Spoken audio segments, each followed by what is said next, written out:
Hi everyone, today I wanted to do a video to teach you how to upload a pattern in Design Space, as well as how to do the mom life, teacher life, nurse life, whatever it is that you're trying to do kind of life. And so you can see that I've uploaded my image and I'm going to go ahead and click on Complex and I'm going to click on Continue. So any image that I upload by default, I will click on Complex. And if I were to clean this up normally, when I click on preview, you can see that there are these little fuzzy dots all around the image. And so in order to prevent that, after you click on complex, if you are uploading a black and white photo, you can change your top number to 2 and your bottom number to 60. And then you would delete everything in the photo with the exception of the outline.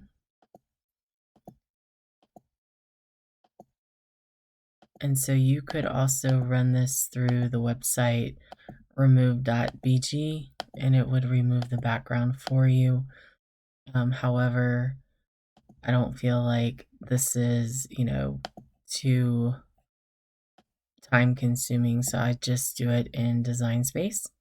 I'm going to go ahead and click continue and I'm going to upload it as a cut image. Once I do that, I can insert that into my canvas. And I'm also going to insert these glasses as well. And then I will go ahead and resize the face, as well as I'm going to duplicate the face 2 more times.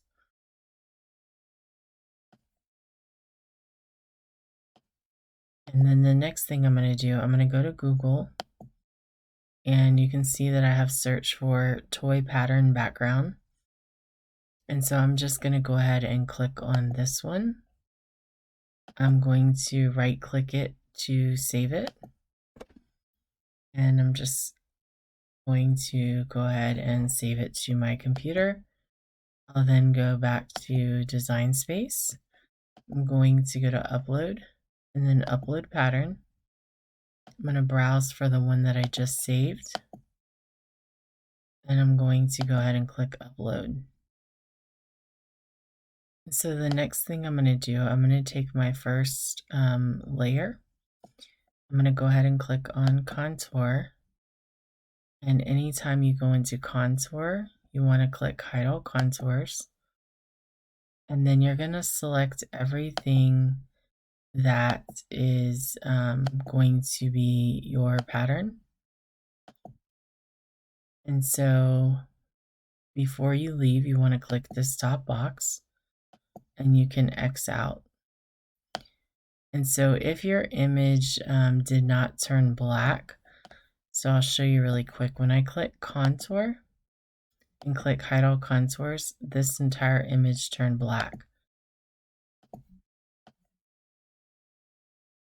If you want to fix that, you can go to your settings and make sure that you're on the classic canvas and your contour will change your item into a solid black silhouette. So I'm going to go ahead and take this headband and I'm going to go to where it says no fill.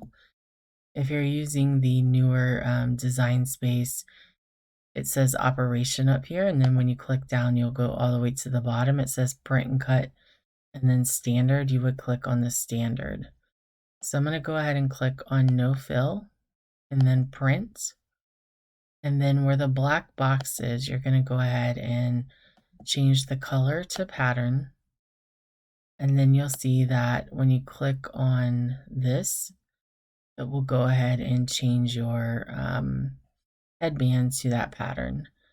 And so for mine, you can see that there is some writing there. And so all I need to do is click on it, go to edit pattern, and I can zoom in or zoom out on this. And so I would zoom it to where I can no longer see the pattern.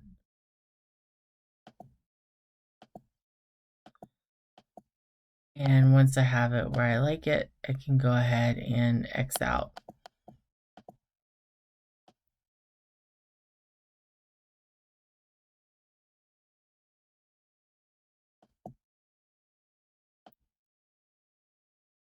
And so I can go ahead and do the same for the glasses. I'll just go to print, click on the black box, go to pattern, and then I can go ahead and edit this and zoom in.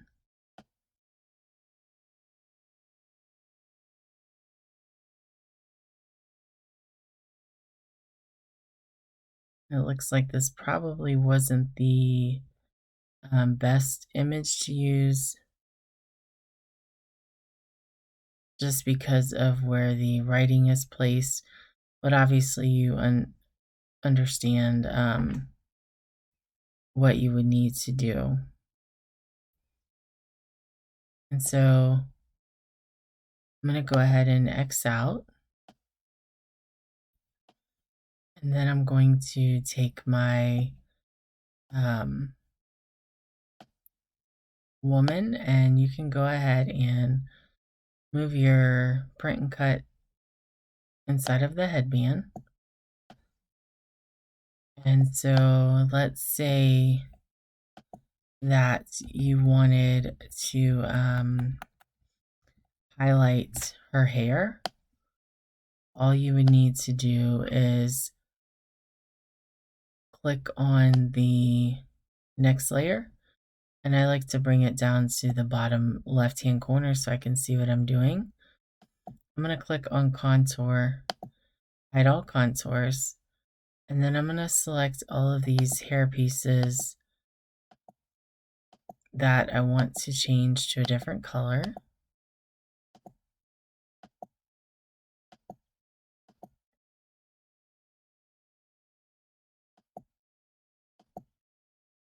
And before I leave, I'm going to click this top box.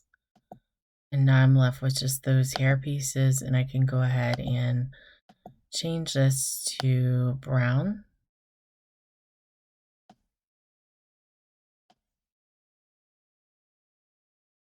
And I will go ahead and place those where I like them.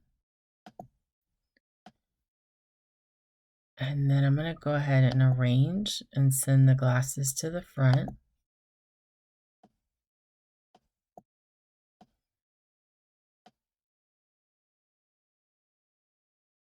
So you could leave it like this. You could also, if you wanted to save some vinyl, you could go ahead and slice out maybe the eye or both eyebrows. And to do that, all you would go to shapes, unlock your square, and then you can resize it to whatever size that you need.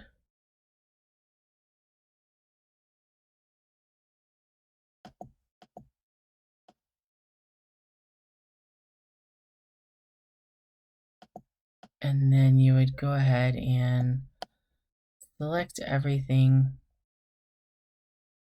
and you would slice. So with slicing, you can only do 2 layers at a time. So I'm going to go ahead and hide the hair as well as the headband. And so now you can go ahead and slice.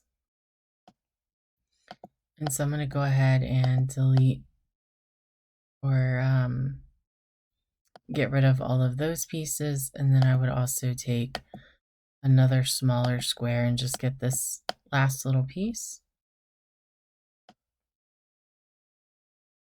And then I'm going to go ahead and slice that out. And so if you wanted to add some text to this, all you would need to do is type it out. And so I'm going to go ahead and use the Tulip font from DaFont.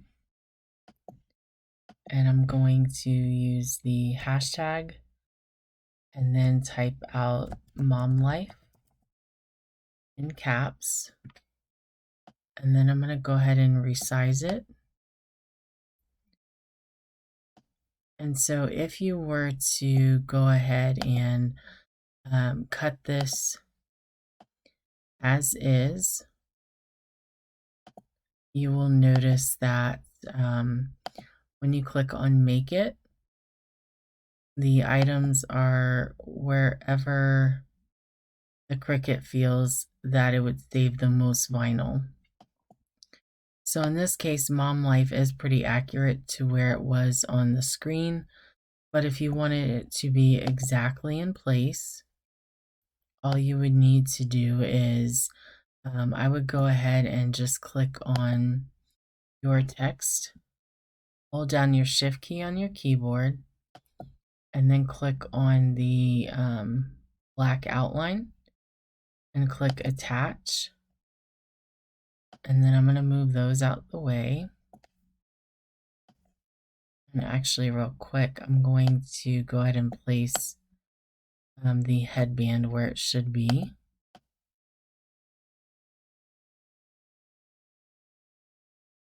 As well as I'm going to send the glasses to the front. And then I'm going to go ahead and click on the glasses, hold down the Shift and click on the headband and click Attach. And so now you'll see that when I go to make it, everything is exactly as I had it on the canvas. And so something else you can do, you can go ahead and click on one of your mats. I'm going to click these 3 lines or 3 dots right here and move them to the black mat and confirm.